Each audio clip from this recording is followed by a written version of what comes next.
प्रकाश जी बोलिए, सत्य प्रकाश जी और डॉक्टर ज्योत सर। प्रोफेसर जल्दी से बताइए कि आप लोग क्या मूड में हैं? एक से चलिए आप चलिए, चलिए शाहीन बाग बना देंगे। हम लोग क्या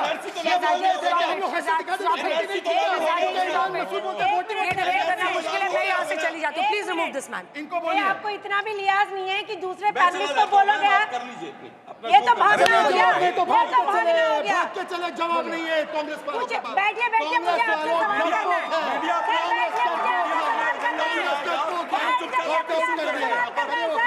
आपसे सवाल करना है मुझे। बीजेपी का प्रवक्ता सरेआम धमकी दे रहा है कि मैं बोलने नहीं दूंगा। मुझे आपसे सवाल करना है। एक मिनट सर, रुक जाइए। चलिए नहीं, चलिए बहुत देखे आप जैसे बहुत देखे मैंने। अब जिस तरह से मन करे उस तरह से देख लेना। कल पार्लियामेंट जिस तरह से मन करे उस तरह से देख लेना, और जहाँ मन करे वहाँ देख लेना। चलिए, अच्छा सुनिए सर, सर पहले तो आप कमलनाथ से अपना सुलझा लीजिए। सुलझा रखा है मैंने। कमलनाथ से पहले सुलझा लीजिए। अच्छा मैं आलोक शर्मा, मेरे मुंह मत लगो, मैं आपको सम्मान दे रहा था। आपने अपनी बात रखी, मेरे बीच में आप लगातार बोल। और मैं आपसे डरने वाला नहीं हूँ। आप जैसे लोगों को बहुत देखा है। अच्छा मुझे बोलने का मौका मैं दीजिए। आपसे कह रही हूँ प्लीज फिजिकली अग्रेसिव मत होइए, बैठ जाइए। मैं आपको बता रही हूँ इनको एक पसमानदा मुसलमान नहीं भाता। मैं पसमानदा हूँ, इसलिए मुझे गाली देते हैं। अब आप तो इतना ही चुप हो जाइए, फिजिकली अग्रेसिव हो रहे हैं आप। सर मुझे सत्य प्रकाश जी, डॉक्टर बोलने ज्योत्सना। दीजिए, बोलने दीजिए। आप बोल लीजिए। पहली तो चीज ये है कि टीडीपी की बात कही है तो आई थिंक मुझे तो मेरा ये हक बनता है कि मैं बोलूं कि टीडीपी क्या है। टीडीपी पूरे देश में, पूरे भारत में इकलौती पार्टी है जो हमेशा मुसलमानों के साथ थी। हमारे इंसेप्शन से लेके आज तक हम हमेशा मुसलमानों के साथ है। या वो हज हाउस का निर्माण हो, या फिर corporation for finance corporation for Muslims हो, या कुछ भी हो। अगर आप अंजना जी मुझे मौका देंगे ना, टाइम देंगे, वक्त देंगे ना, 1 घंटा बोलूंगी। 1 घंटा लिख के रख लीजिए। जो हमने करा है मुसलमानों के लिए। बताइए कैसे मानिएगा? रुकिए तो वक्त बिल ला रहे हैं। आप भी ऐसा ना बनो, आप भी ऐसा ना बनो। 2 मिनट तो वक्त दे दो हमें। अब चलो, ये इतने सवाल खड़े हो रहे थे, खड़े कर रहे थे कि ये हो गया, वो हो गया। आज ये वक्फ का ये जो बिल का कुछ हो गया तो बवाल मच जाएगा पूरे देश में। मैं 1-2 चंद सवाल पूछना चाह रही हूँ। मेरे ख्याल से इतने साल से जब कांग्रेस की सरकार थी, वक्फ लैंड्स, हजारों एकड़ के वक्फ लैंड्स को एनक्रोच किया गया था। किसी ने कभी अपना मुंह नहीं खोला। आज खोल रहे मुंह, आज खोल रहे मुंह के। दूसरी चीज, बहुत पिछले की बात नहीं कर रही हूं, 5 साल 2019 से 2024 तक हमारे आंध्र प्रदेश में जियो नंबर 43 साहब, आपकी कांग्रेस पार्टी वहां पे भी है, जियो नंबर 43 लिख लीजिए पेन से, वक्फ बोर्ड के खिलाफ लाया गया था, मुसलमानों के डिस्ट्रक्शन के लिए लाया गया था।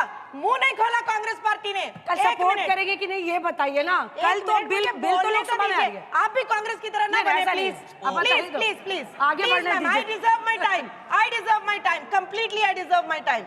वही आंध्र प्रदेश में पिछले 5 साल में वक्फ के जो लैंड्स है, पीछे 65,000 एंड ऑड वक्फ के जो लैंड्स है, 65,000 एंड ऑड वक्फ के जो लैंड्स है, उसमें से 50%, 50% लैंड्स को हड़प लिया गया। 5 साल से कांग्रेस की सरकार थी क्या वहाँ?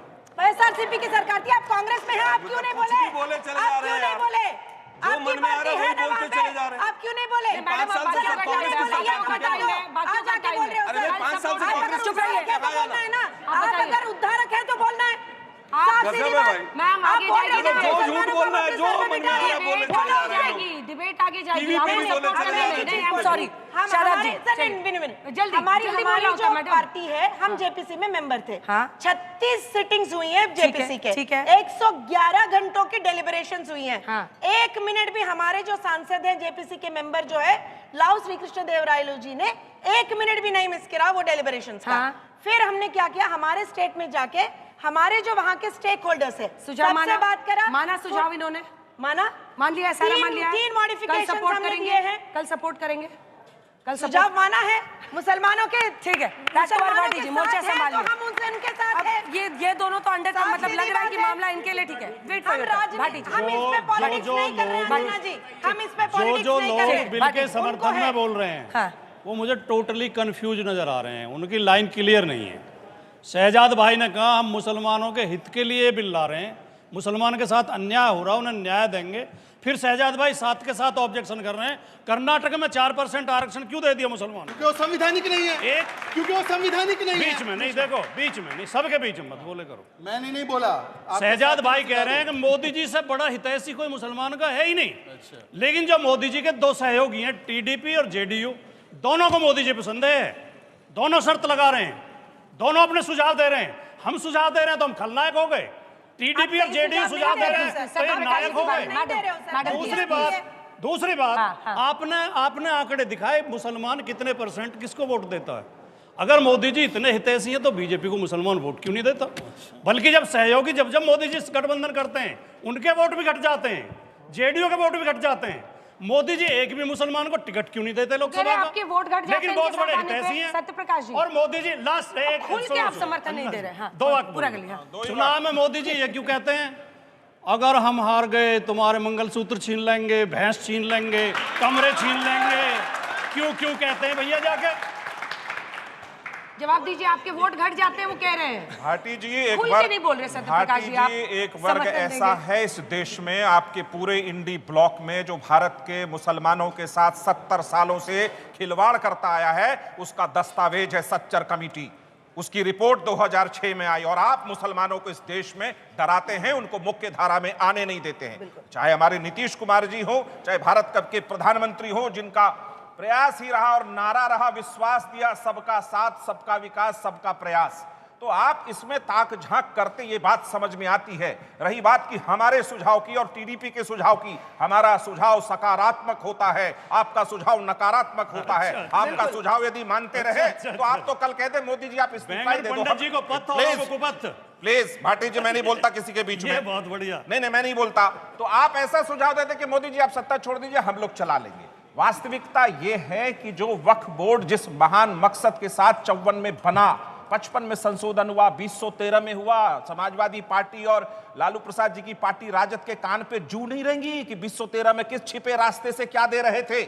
आज अगर उसको व्यापक एक परिभाषा दी जा रही है, पारदर्शिता लाई जा रही है कि किसका जमीन किसका है, किस मकसद से किया गया है, कौन सा जमीन कब्जा है, तो उस पर इनके पेट में दर्द हो रहा है। आलोक शर्मा जी का तो शब्द होता है लगातार कि मामा जी के घर से लाए थे, दादाजी के घर से लाए थे, फलना के घर से लाए थे। ये कांग्रेस पार्टी किसके घर से आई थी और किसके लिए जमीन लेकर आई थी, ये आलोक शर्मा जी नहीं बताएंगे। अब शब्दों की भरमार है आपकी। मैं बिल्कुल आज आपका इस बात पर विरोध करूंगा कि आपके कम से कम लगातार डिबेट देखता हूं, हर अपशब्द हर एंकर को टारगेट करते रहते हैं। क्यों?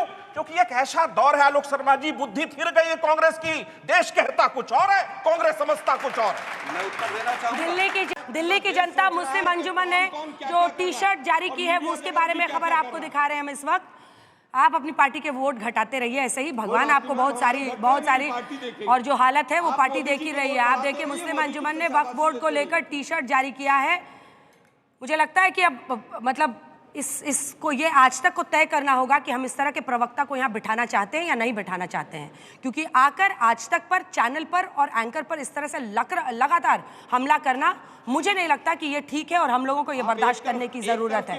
क्योंकि इस व्यक्ति को लेकर तमाम कांग्रेस पार्टी के प्रवक्ता आते हैं, अपनी बात कहकर जाते हैं, 6 बजे भी बोल कर गए हैं, 6 बजे भी बोल कर गए हैं, 8 बजे भी बोल के जाएंगे, लेकिन उनमें से कोई भी इस तरह से बदसलूकी नहीं करता है और फिजिकली इंटिमिडेट करने की कोशिश नहीं करता है।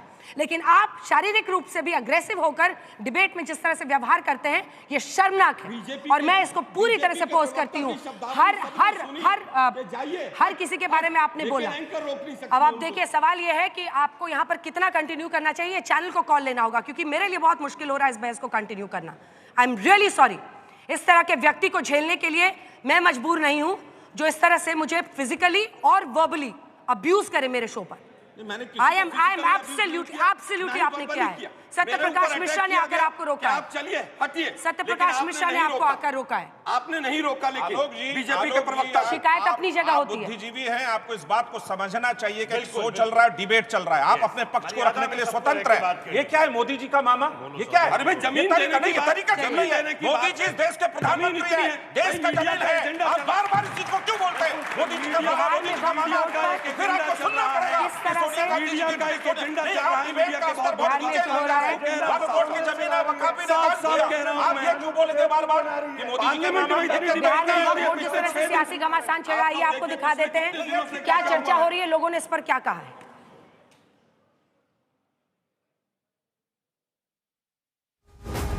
बड़ा इमोशनल कनेक्ट है वक्फ का मैटर्स का मुस्लिम समाज से, क्योंकि ये हमारे लिए एक इबादत है, ये नमाज की तरह नहीं और इबादत है ये। अगर आप हमारी मस्जिदों को, दरगाहों को जो अल्लाह के नाम पे प्रॉपर्टी वक्फ कर दी गई है, उससे अगर आप हमको महरूम कर रहे हैं तो फिर जाहिर है ये तो हमारे लिए बड़ा इमोशनल और बड़ी तकलीफ दे बात रहेगी। तो ये समझ नहीं रहे हैं, ना नीतीश कुमार समझ रहे हैं, ना चंद्रबाबू नायडू समझ रहे हैं, ना चिराग पासवान समझ रहे हैं, ना जयंत चौधरी समझ रहे हैं। तो ठीक है, इनको जनता समझा देगी। फिर जो मिसलीड कर रहे हैं, तो ये किसी का प्रॉपर्टी हम वापस लेने का बात नहीं किया है। इससे पहले भी मैं एक इंसिडेंट कहा था, एक मुस्लिम व्यक्ति का मेरे कॉन्स्टिट्यूएंसी के बगल में ही, just to adjust to my constituency, एक मुस्लिम व्यक्ति का प्रॉपर्टी वक्फ करके वो खरीदने के 60 ईयर्स के बाद, 60 साल के बाद उनका प्रॉपर्टी कर दिया है।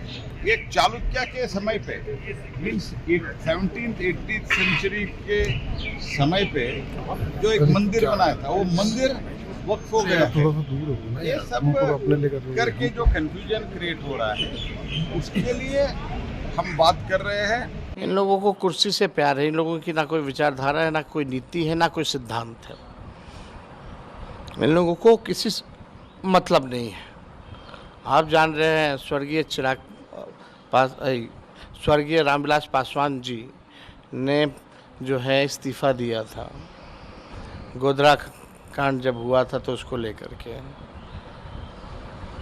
वो विचारधारा और नीति सिद्धांत की राजनीति करते थे। लेकिन आज के दौर में जो भी लोग हैं, केवल उन लोगों को कुर्सी से प्यार है और ना नीति, ना विचारधारा, ना देश के संविधान से कोई मतलब है, ना आरक्षण से मतलब है, केवल अपनी कुर्सी प्यारी है। एक गुलाम गौस साहब नहीं, अभी लंबी फहरिस्त है। भले ही जेडीयू के नेता पार्लियामेंट में वक्फ बिल का समर्थन कर रहे हों, लेकिन जेडीयू के अंदर भारी बगावत की संभावना से इनकार नहीं किया जा सकता है।